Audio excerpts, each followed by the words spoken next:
Hiya, welcome to Super Easy English. So today I want to give you the 12 rules of grammar. Now most of these grammar rules are going to be to do with writing, for things like articles, CVs, letters or applications, but some of them will still be applicable for when you're speaking English. Now if you're a regular viewer of Easy English and you're not yet a subscriber, then let's click that subscribe button below before we get started with the 12 rules of grammar. Here we go. Rule 1. Every sentence should either end with a full stop, a question mark, or an exclamation mark. Now when you finish a sentence, you need to make sure that you end with a full stop, an exclamation mark, or a question mark, depending on the sentence and the situation. So let's look at when to use a full stop, a question mark, and an exclamation mark. So a full stop should be used once you've completed your sentence. Now to a reader, a full stop indicates taking a break, or most importantly, taking a breath. So it's obviously very important to use full stops. Ladies and gentlemen, please pay attention. I've just been passed a letter from the Home Secretary, and it reads as follows.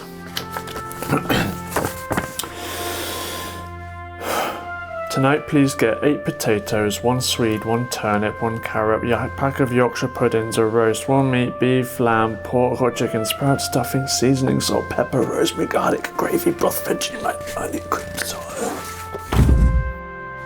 Now the question mark can be used for questioning or interrogating scenarios. It should be used at the end of the sentence to make it questionable, or else you'd just be making a statement. Excuse me, where's the swimming pool? Excuse me, where's the swimming pool?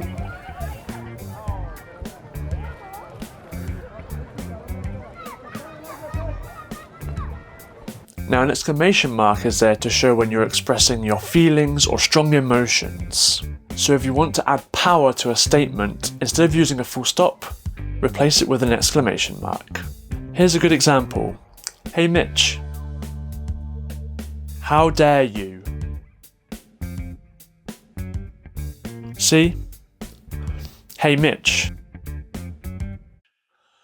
How dare you? Rule 2. Every sentence should start with a capital letter in the first word.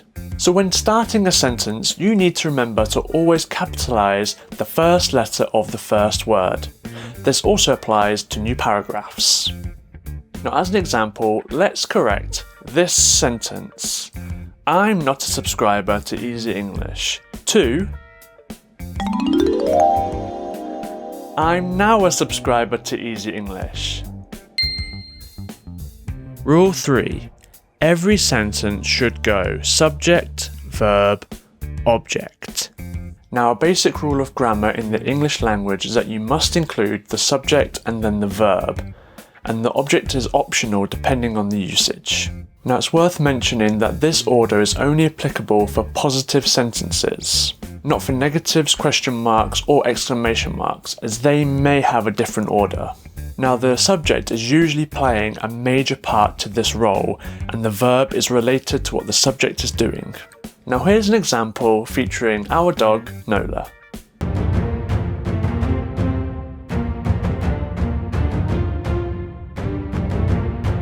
Wait. Okay, go.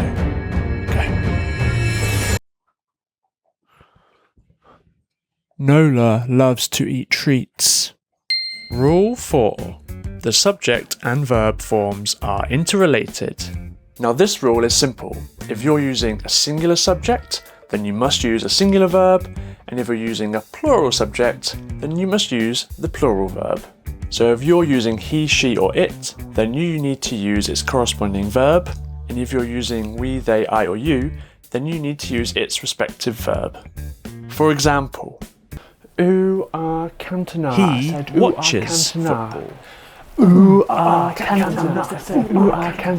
They watch football. Cantona. I need to ride to work. She needs to ride to work. Cantina. Say cantina.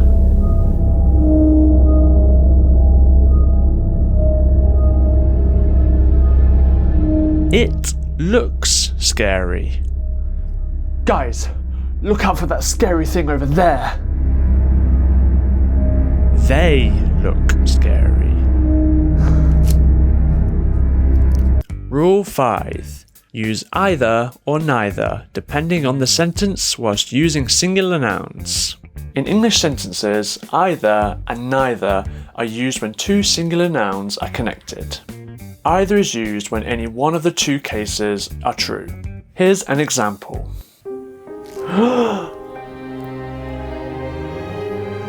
Whoa. Hello, my child. Dad? No, you idiot. It's me, your Lord and Saviour. Hello, mate. Can I come in? You may enter if you believe you've been either a good or honest person. And neither is used when any one of two cases are indeed false. Put simply, this means that both are false. I'm really sorry, but to be honest, I've been neither good or honest. Fair enough then.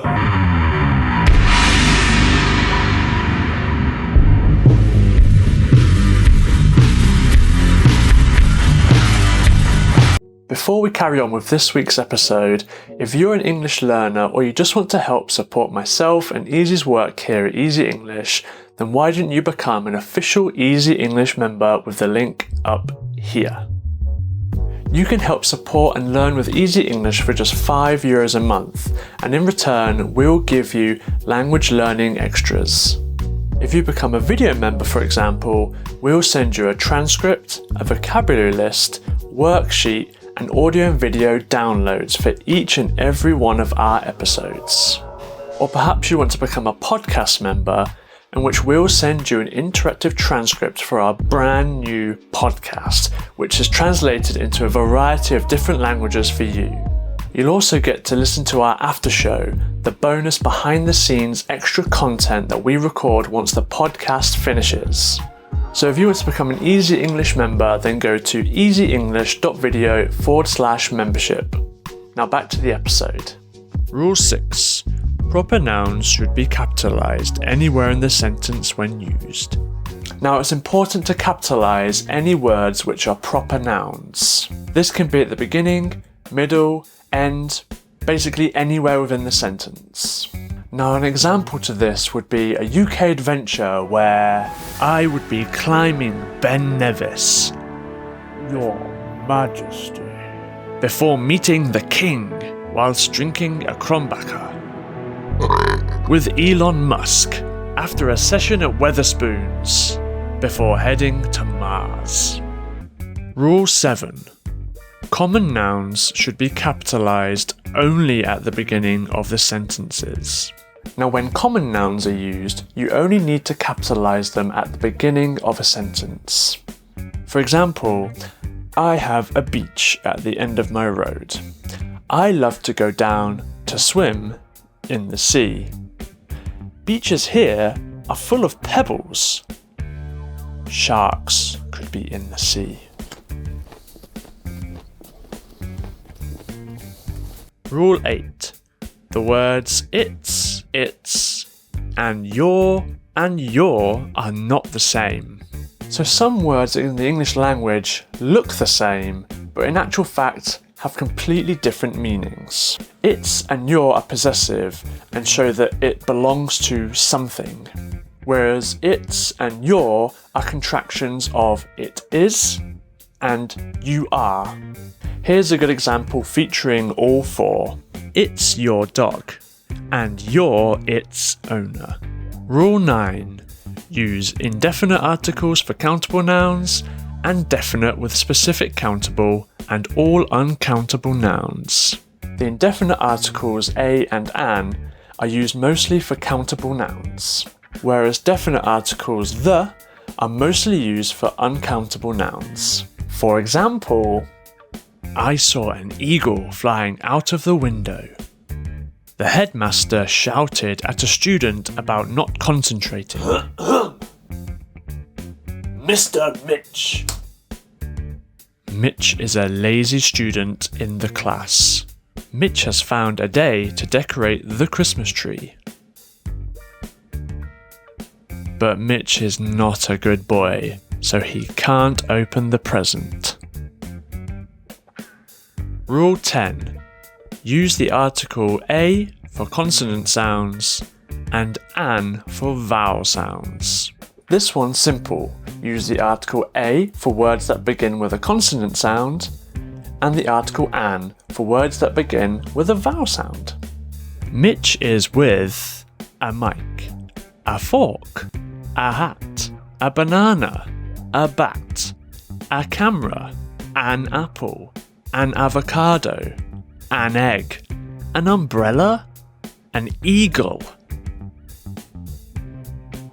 an idiot. Rule 11. Use apostrophe to show possessions. Now, possession is something which is usually owned by a person, place, or thing, and it has two forms, singular and plural. For singular use, use apostrophe s, and for plural use, use s apostrophe. Here's an example. Where is Mitch's guitar? London's Big Ben.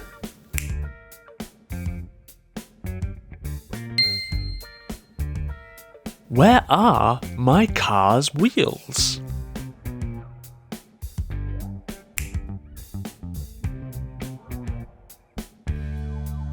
The people's faces. Rule 12. Active voice is preferred over passive voice. In simple terms, active voice is where the subject performs a verb, whereas in passive, the verb is displayed first and then the subject. For example, passive voice. The plane was flown by Mitch. Active voice. Mitch flew the plane. Danger zone. Thanks for watching this week's episode, and we'll see you next week. Ta-ra! Do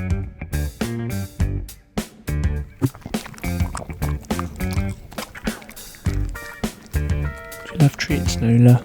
Do you love